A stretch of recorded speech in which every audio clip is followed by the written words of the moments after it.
So I think the effectiveness question is the biggest question there.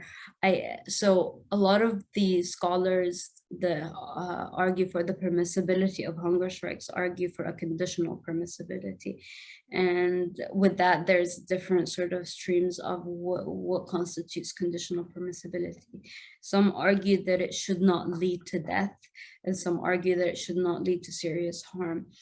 And when I spoke to scholars about sort of how do you sort of know if it's going to lead to death or not, presumably if you're going to hunger strike, you're going to take it to the point of serious harm or death.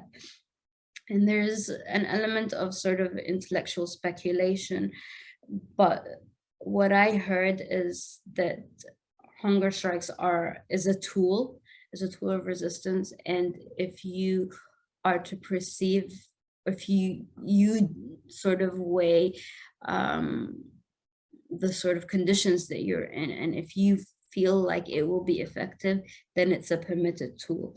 However, if you feel like you're going to take yourself to the point of death where it cannot be effective, where it doesn't do, where you know it won't be effective, where it won't help, or if you go on hunger strike for long periods of time and it hasn't helped, and you don't see indications of it ever helping, then you shouldn't continue your strike. But the question of effectiveness is actually the major question that is debated among prisoners themselves, where some prisoners say that it won't be effective, others say, it will.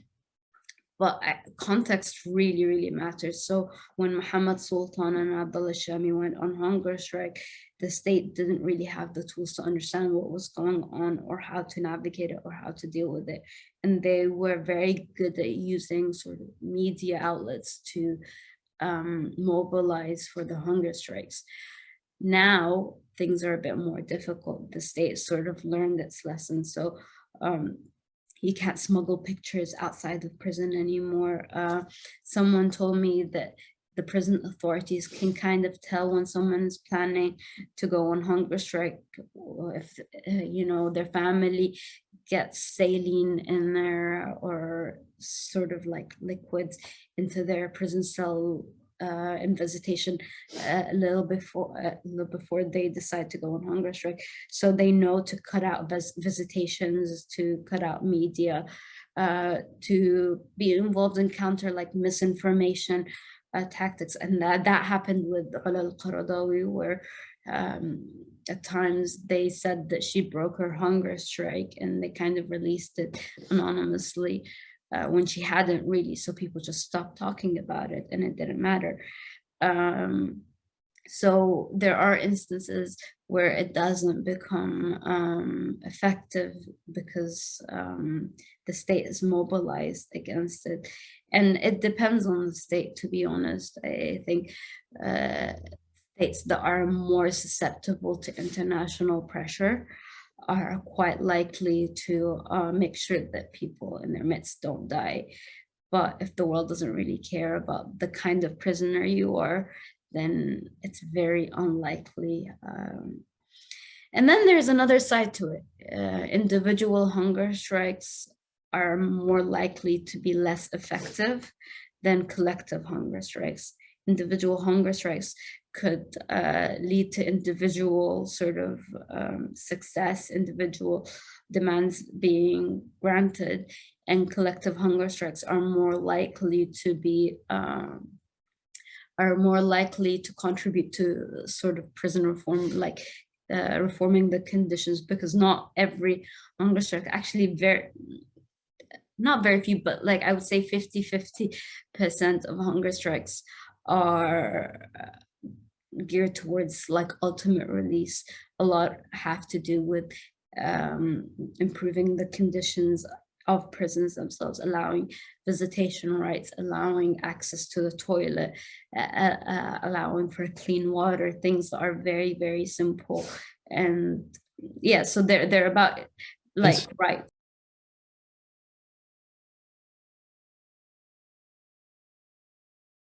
So I think the question is kind of multi-layered. So what do people in authoritarian countries, what can they do when someone is on hunger strike? And I think that that's a question a lot of people in Egypt and in Saudi were grappling with. Sort of the legal options are very, very limited. Um, and anything could be generally criminalized, and that's why prisons exist as sort of like a looming shadow over everything, you know, whether you're engaged in human rights work, even trauma, providing mental health for traumatized people, that could be very, very dangerous work. Um, so I mean, some people outside of prison have gone on hunger strike in solidarity. Um, so when I was talking to Muhammad Sultan, some people went on hunger strike, including his brother, outside of prison as a show of solidarity, and that kind of helped him psychologically to feel like he's not alone and he's doing the right thing. He said now he would be completely against anyone outside of prison going on hunger strike, because there are, like in prison, you don't have any other means or tools of resistance. You just don't, you're stuck. But outside of prison, even when you're in an authoritarian country, you can do things. You can help with legal aid. You can help support human rights organizations. You can, there are things to do. I think outside there is a much, much bigger scope of things one can do, whether it's lobbying government to help release political prisoners, or sort of pushing autocrats into bettering the human rights conditions, not selling weapons to them. That's a big thing. Not selling tear gas canister, that's a huge thing. Inside the university system, I think it's been quite disappointing for me personally, being an Egyptian academic in universities, and seeing how many academics have been targeted and even killed by the Egyptian regime. And universities seem to either shy away from it or not really do much about it. So the most famous case is the case of Giulio Regini, who was an Italian student who was on fieldwork in Egypt and was brutally killed by the regime. And his mother said something that was really, really striking and kind of stayed with me. She said they killed him as though he were Egyptian. And that really summarizes it. Someone I know personally, Ahmed al-Tahami, who was a PhD, he got his PhD from Durham University, is still in prison in Egypt. And it's really, really disheartening, honestly, to see universities still continue their sort of relationship with the Egyptian regime in different forms, even though academics and non-academics, of course, continue to be targeted by it. Also, the Emirati regime. I worked at Birmingham University, and they had a campus in Dubai, and it was really, really, really kind of striking to me, particularly that there was a British academic that was doing fieldwork in the UAE and who was imprisoned, tortured, and drugged there to the point where he was dealing with the after effects of being drugged while under imprisonment. So it's pretty scary to see to what extent universities can sort of keep a blind eye to these really, really horrific things and not really take the academics' well-being and potential safety into consideration.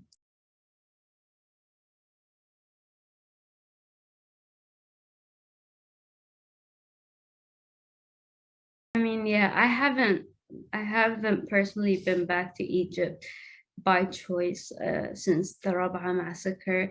I wasn't there during the massacre, but I was a journalist covering the protests before the massacre, and I've had some of the people. I've had people that I personally knew who died that day, and so it was very hard for me, or is very hard for me, to kind of go back and walk the same streets where I knew that like blood was spilled in a way. Um, so yeah, it's difficult, but I also feel like if you have something important to say, you kind of need to say it. Um, I'm I, I'm the daughter of a survivor of torture, and so like I said, prisons are sort of a looming sort of institution in all of our lives, and it's impacted us even if we haven't personally been there. So, and then after about some of my good friends also ended up being imprisoned, and it's pretty crazy to me. So one of my good friends who I dedicate my PhD thesis to, Sohaib Saad. I remember when I was in undergrad, and um, he was the first to talk to me about Bauman, Sigmund Bauman. I had no idea who that person was. I really didn't know what modernity was, but he kind of gave me a reading list.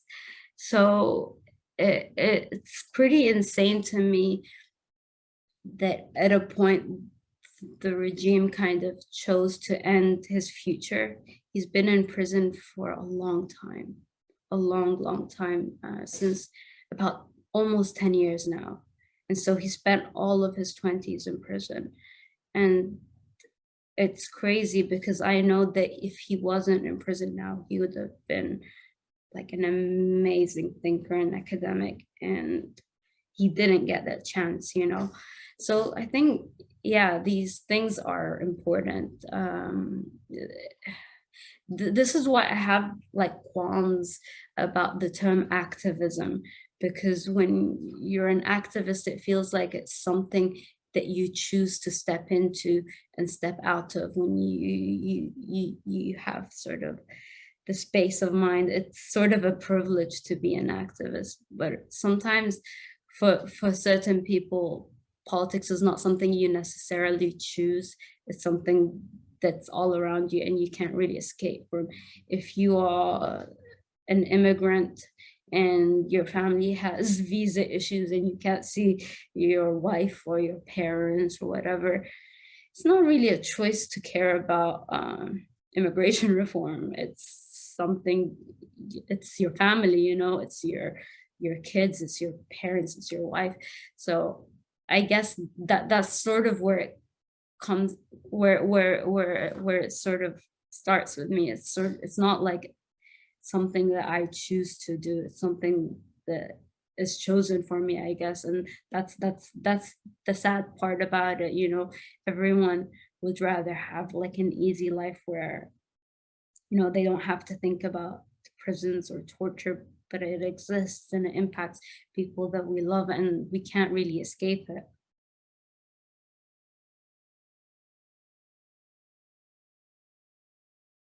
It's important to not only research these topics, and I'm not talking particularly about hunger strikes, but rather larger systems of oppression, either like abroad in Egypt or in one's own country. Like one thing that really struck me when I was interviewing a religious scholar, Sheikh Didu, when I asked him about political prisoners, and I asked whether the same rulings can be given to prisoner that was in prison for criminal offenses. And he said, well, if there is no recourse to justice, if there's no recourse to the injustice that's been committed, then all prisoners are by definition political prisoners. And that really, really stuck with me, because when I was talking to people that were imprisoned in mixed prisons, prisons with political prisoners and people that were imprisoned for criminal offenses, most of those that were imprisoned for criminal offenses couldn't read or write.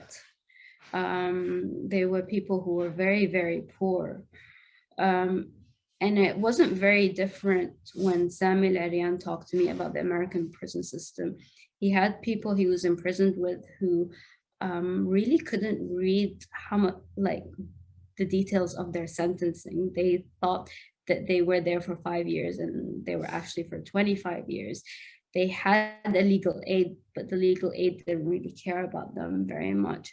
And so there is a systematic injustice and a lack of recourse for it in the very construction of prisons themselves. And it is inherently political, and the poorer strata of society ends up in prisons. And there is a racialized element in America to the prison system as well. So I think the important takeaway is, first, to understand how these things came to be, and to realize that pathologizing prisoners, pathologizing people who are in that situation is really, really harmful to everyone in the long run. You know, it's sort of, when you dehumanize a people, you invariably dehumanize yourself in a way, because you really don't know in 10, 20 years where you'll be, where your children will be. You don't know, with whatever economic kind of crisis we're facing, you really don't know what will happen. You know, the world is so fickle. I think one of the things that was very, very striking is the European response to the Ukrainian crisis. And I think one of the things that really shook people is, people that can look like us are actually refugees. And you really, really don't know what will happen in the future. I mean, that's sort of what I faced when when the Syrian revolution became a crisis, is that I can't believe Syrian people would ever become refugees. Like, it's pretty crazy. And so, like, these things are never very far away from a person. You think you're privileged and safe. You never really are. You don't know. That's the thing. And so understanding these inequalities, understanding privilege, understanding violence, and the way it infiltrates in every part of our lives is really, really about reclaiming one's humanity, and seeing what's fair and what's unfair. I don't want to dwell too much on a lot, but, like, I look at, for example, public schooling in the US and other places, and sort of the injustices it replicates. And then when people don't have access to proper schooling, they become vulnerable to so many different things, and then they end up in prison, and then the prison replicates that violence, and it just isn't a never-ending cycle. And so these things are all connected, and it's never far away from a person, even if they may think it is.